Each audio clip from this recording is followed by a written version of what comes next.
জাতীয় নাগরিক কমিটির সংগঠক অ্যাডভোকেট শিরিনের উদ্যোগে দোয়া ও মাহফিল। আবু বকর সিদ্দিকের পাঠানো তথ্য ও চিত্রে দেখুন বিস্তারিত।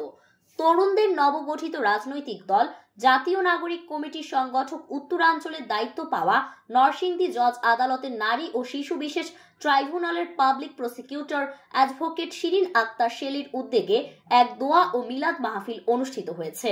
শুক্রবার 7 মার্চ বিকেলে অ্যাডভোকেট শিরিন আক্তার শেলির নরসিংদী সদর উপজেলার রাজারদিস্থ বাড়িতে এ বার্ষিকী দোয়া ও মিলাদ মাহফিল অনুষ্ঠিত হয়।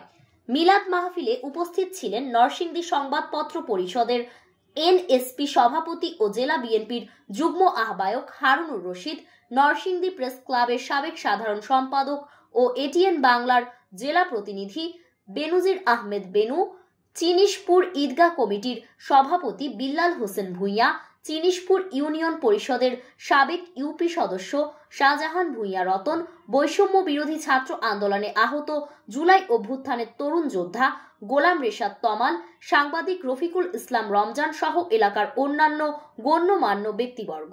এ সময় অ্যাডভোকেট শিরিন আক্তার শেলির প্রয়াত স্বামী রুমেল ফকির সহ পরিবারের অন্যান্য মরহুম কবরবাসীদের আত্মার মাগফিরাত কামনা করে বিশেষ মোনাজাত করা হয়।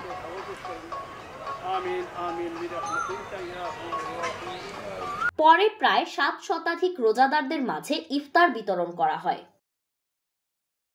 ফারিন রহমান প্রীতি, পিভিএন টাইমস, নরসিংদী।